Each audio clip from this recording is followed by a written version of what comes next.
Ooh, today I was late to work. How about that? Please like, share, and subscribe. So I was telling Caleb, like, I try and read some of the messages I get and don't swipe away. And a Chrysler dealer tech messaged me and said that a cabin air filter in his dealership, and not all dealerships are the same, right? There's different areas and different demographics and different vehicle owners. The same way that not all Meinekes are going to have the same. Different income levels, right? Even though they're driving an SRT, whatever the case may be, third owner, doesn't mean they have money to take care of it, right? They're just at the dealership maybe getting a warranty work or there for a lost leader oil change that's super cheap. But they said a cabin air filter is the least product line of services done or sold in their dealership. So I was pretty shocked by that because I would think that a cabin air filter is a very affordable, minimum type of maintenance thing, although it's not really expensive in the realm of getting your car fixed. So whatever the case may be, thanks for conversating with me and going back and forth.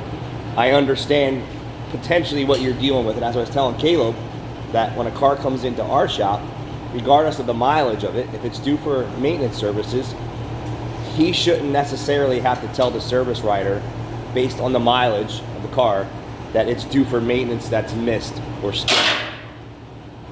So, and I feel the same way at a dealership. If a technician has a customer who's signing in for a warranty or a recall repair, it's the service writer's and advisor's job to say, hey, Mr. Customer, I know you're here just for the recall or whatever the case may be, addressing their original concerns, that your car is due for a 20K service. And then if they say, oh, I didn't know I had a 20K service, and then explain what a 20K service is, and then obviously try to get them to do the maintenance or do some of the maintenance.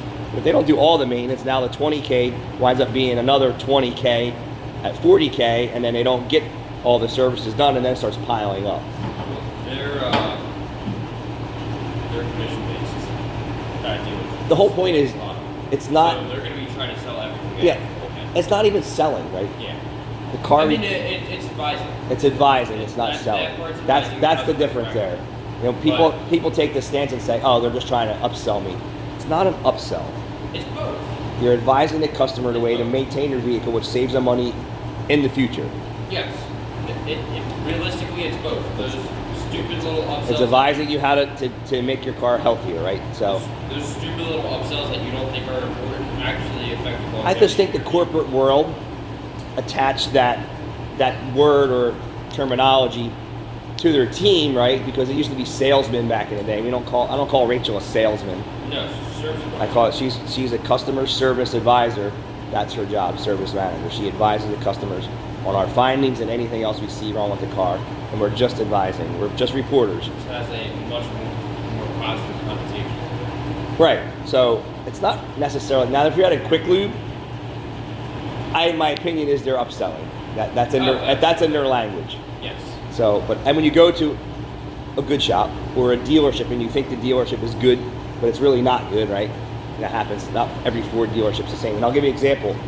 We had a customer of ours recently retire an F-150 that needed $1,300 worth of work that he barely used.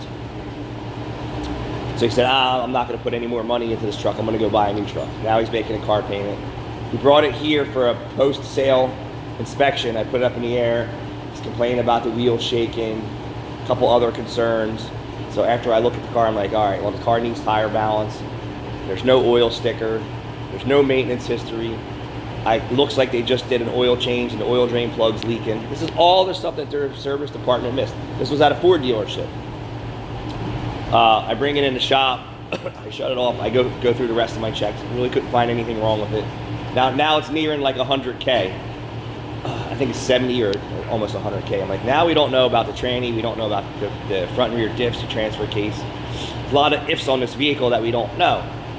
So as I'm backing it out, I hear the valve train clanking away on the driver's side. I'm like, oh no, 5.0 valve train noise?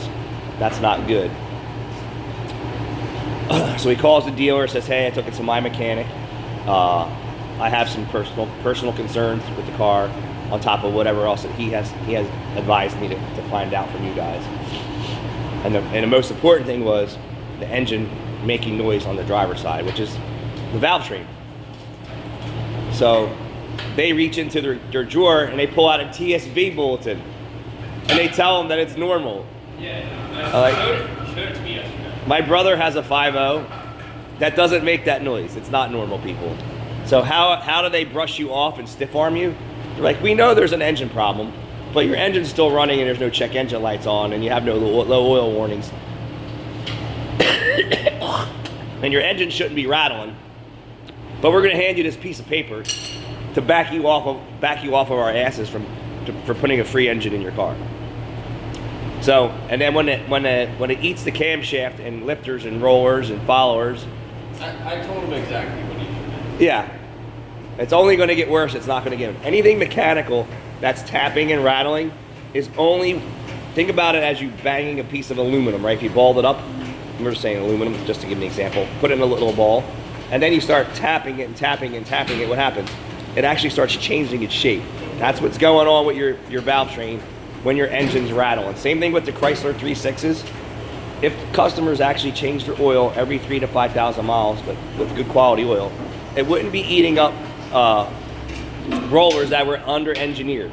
It's all the Chrysler motors. Because they keep telling you to go 10,000 miles, and then what's the customer do? 12,000, 15,000, never change their oil. Yeah. So I like their little sneaky thing there. It's like, oh yeah, well, that's normal in this year 5.0. Bullshit. Why does one side of the engine rattle and the other side doesn't? It's a mechanical failure going on. It just hasn't failed yet. So I warned him. I said, yeah, this thing's going to tear up a camshaft or a follower or something. Said, I mean, I'll keep an eye on it for you, but it ain't going to go away. And you're talking $40,000 truck used. So they buffered him on that. They actually wound up rotating balance the tires. They reprogrammed some other feature that wasn't working in the car. And they also, he said, well, what about the diffs and transfer cases? And there's no history on this vehicle for that, right? Because the customer never did it. And we don't advise doing differentials on Ford. Joe, differentials on Ford, they don't advise that until 100,000 miles. I was like, that's a lie. That's a lie. Why do you think Fords and GMs eat rear ends? So anyway, I'll make another video about something else. It's just the bullshit in our industry. It never ends. It never ends. You're getting lies in the dealership, and you try and get the truth in the shop, and then you have that conflict between the customer. He obviously trusts his guy. He doesn't trust somebody that he doesn't know or the service partner team. His old Ford F-150 engine didn't rattle, right? 25-year-old engine didn't rattle. All his other vehicles that he has, the engines don't rattle from the driver's side. So he's not stupid, but what do you do? If they give you a piece of paper and say, well, this is normal actually. Yeah, here, let me just give you at ease. They all do that, and that's not the case. It's just more bullshit lies. So Ford doesn't have to eat another 5.0 engine. That's that. Thanks. The funny thing is that the 5.0 engine isn't even the worst part of the drivetrain and the radiator. I mean, it holds a lot of oil. And then the industry comes out and says, well, it's normal for your engine to burn 4 quarts of oil in a 7-quart system in 5,000 miles. That's even more bullshit. Oh, it's normal because Ford says so. No, it's not normal, dude. And their escape and... Pour that slow. I want to get a video. Pour that slow. All right, we're going to finish this video.